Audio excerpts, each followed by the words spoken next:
Eclesiastes, ainda capítulo 1, versículos de 4 até o 11. Ele vai trazer para a gente as coisas que Deus colocou para serem renovadas, que no ponto de vista do mundo, das pessoas que não temem a Deus e nem guardam os seus ensinamentos, vai olhar para o mundo como uma grande canseira. Né? Ele vai trazer aqui do versículo 4 ao 11, como eu acabei de dizer, do capítulo 1 de Eclesiastes, ele vai trazer ciclos. Né? O ciclo da água, por exemplo, né? Que faz parte da natureza. A água chove, né? Ela vem através da chuva, cai nas cidades, nos oceanos, corre pelos rios, enchem ainda os oceanos, os mares, e ele vai exercendo pressão sobre a terra, e a água vai se filtrando sobre as rochas e nasce lá em cima, no alto de uma montanha, numa bela nascente. Né? Então tudo isso é um ciclo que não se para. E ele fala sobre esses ciclos, não apenas da natureza, da água, mas ele fala como no sentido de que nós já sabemos que as coisas se repetirão. Sabemos que as coisas estão se repetindo hoje, aquilo que aconteceu antes, como na própria natureza. Se já houveram cheias no passado, mais tarde ou mais cedo essas cheias voltarão. Um rio que um dia passou aqui, um dia pode ser que ele procure o seu curso natural, né?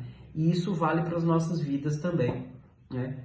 Os relacionamentos que foram exemplos lá atrás devem ser utilizados como aprendizado para que os relacionamentos de hoje não sejam ruins, como foram lá atrás. Os erros cometidos lá atrás, se nós aprendemos com eles, não precisam ser repetidos hoje.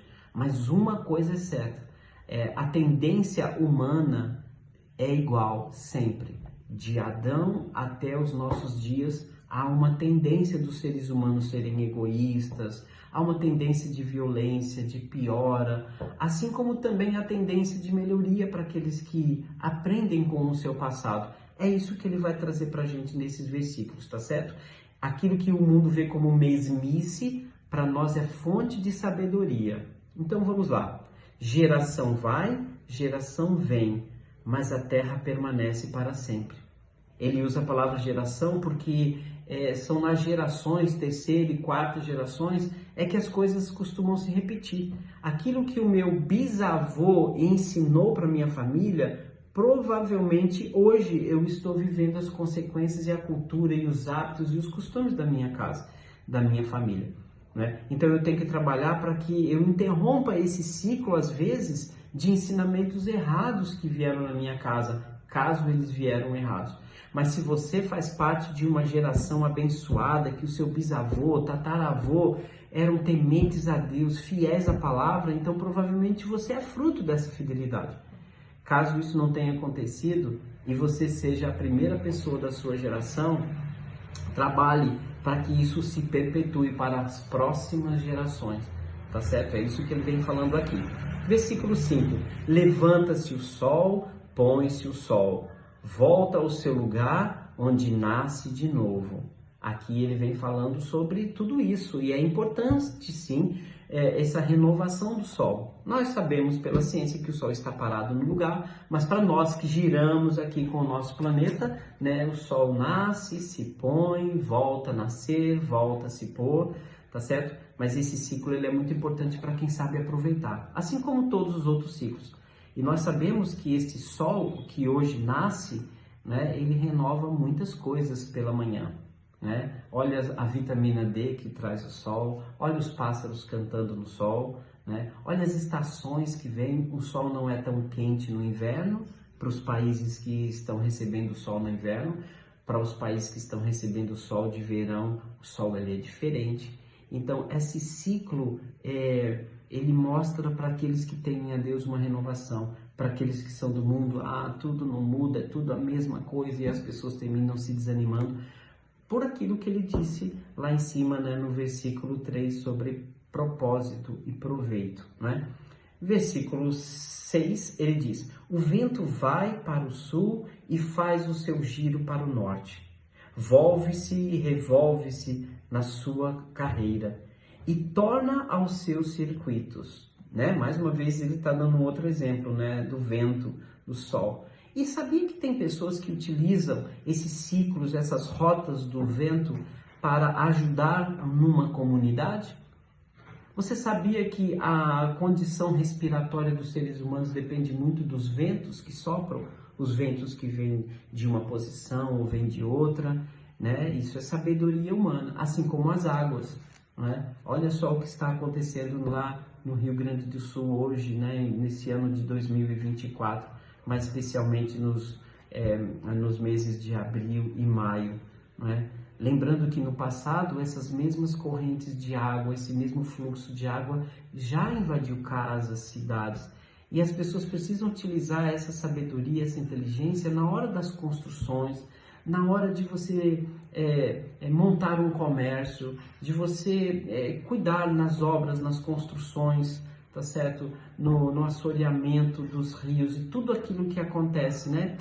Engenharia de inteligência, sabendo que tudo tem seu ciclo. Então aqui se repete o versículo 7, todos os rios correm para o mar e o mar não se enche. Ao lugar de onde eles vêm, eles correm também os rios. Para lá voltam, se tornam eles a correr. Versículo 8, todas as coisas são canseiras. Lembrando que ele está falando para pessoas que só olham para debaixo do sol ou para o mundo aqui na terra, sem a perspectiva de céu, né? Voltando, versículo 8. Todas as coisas são canseiras tais que ninguém as pode exprimir. Ninguém pode ficar evitando, não tem como evitar este ciclo, tá certo? Se você olha apenas para isso e tem como propósito na sua vida tudo que acontece aqui, isso será uma mesmice, isso vai ficar cansativo e você não consegue fugir disso, né? Deste ciclo, né? Os olhos não se fartam de ver, nem se enchem os ouvidos de ouvir, né? Apesar disso, tem pessoas que cansam de ver, já não suportam ver certas coisas, não querem mais ouvir certas pessoas, né? Não querem aprender mais, e as pessoas se cansam sem esperança, e pessoas que têm um propósito apenas deste mundo, né? Versículo 9, o que foi e o que há de ser, e o que se fez, isso se tornará a fazer. Nada há, pois, de novo aqui neste mundo debaixo do céu. Isso é para dizer que ser humano não muda, não é? Não muda. As coisas voltam a acontecer, não é? Não é porque elas têm que acontecer.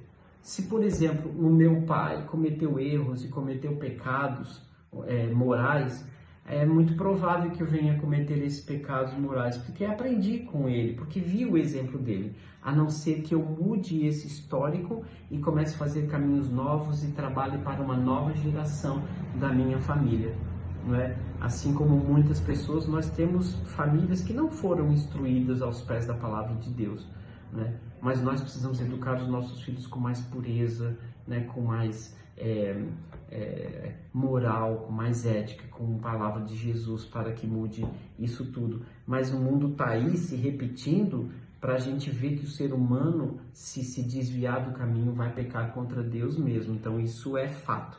Isso não está dizendo de maneira alguma, tá certo, que nós já viemos do passado, morremos, nascemos de novo. Não tem nada a ver com reencarnação, mas sim com os seres humanos são previsíveis por causa do pecado. Assim como Deus quer que a gente também seja abençoado em obedecê-lo, temê-lo e obedecer os seus mandamentos, tá certo? Versículo 11. Já não há lembrança das coisas que precederam, né? Porque as pessoas esquecem do que aconteceu lá atrás, né? Olha o que acontece nas eleições, na política, né? A gente vê pessoas corruptas assumindo poder, governo, mas lá na frente a gente se esquece, porque uns recebem um benefício, outro um dinheirinho aqui, um saco de cimento ali, esquece tudo que aquele político fez de errado, né, lá atrás. Isso acontece em todas as áreas. As pessoas se esquecem da história, né? Olha como foram cruéis a escravidão, né? Olha só dos africanos, olha só como aconteceu com o Holocausto e a gente ainda permite certos grupos terroristas no mundo. Então, as pessoas parecem que se esquecem, têm memória curta. Não bastam os museus, não basta a história narrada, registrada, e que as pessoas não estão aprendendo com o passado. E às vezes acontece isso com a gente também, tá certo? Nem precisa mudar de geração. Às vezes nós cometemos um pecado há 10, 15 anos e daqui a pouco a gente volta a cometê-los como se nos esquecêssemos de como aquilo nos afastou de Deus, o quanto aquilo magoou as pessoas que a gente amava. Então a gente tem que tomar muito cuidado com isso, né? É um grande alerta, né? Versículo 10, né? Há alguma coisa de que se possa dizer, vê isto, é novo? Não, já foi nos séculos que foram antes de nós, né? Já não há lembrança das coisas que se precederam, e das coisas posteriores também não haverá memória entre os que hão de vir depois delas. Então a gente tem que tomar muito cuidado para não nos esquecermos da história, dos acontecimentos. Por quê? Para a gente não repetir os mesmos erros, tá certo? Isso é muito importante. E acertar naquilo que também foi acertado, tá? Esse daqui é o centro do capítulo 1. E quando o pregador, né, ele estava meditando sobre essas coisas, ele vai dizer daqui a pouquinho nos outros versículos, ele deixa muito claro que isso tudo é uma loucura, foi uma loucura para a cabeça dele. Entende? Perscrutar, examinar, pesquisar, ficar meditando nessas coisas, podia chegar à loucura, né? A filosofia, né? Quando você filosofa demais, quando você fica meditando demais ao extremo, você perde a simplicidade, a objetividade, isso pode trazer muitas pessoas à loucura, à insanidade, né? Existem pessoas que queriam aprender sempre, mas jamais chegariam ao pleno conhecimento da verdade. Por quê? Porque complicam demais, querem ver coisas onde não há, não é? E imagine você ficar preso à lei, estudando a lei, meditando na lei, querendo saber tanto da lei, como foi o caso dos judeus, que eles terminaram esquecendo-se da graça, né? Cristãos convertidos ao cristianismo, né? Judeus convertidos ao cristianismo e voltaram na complicação da lei.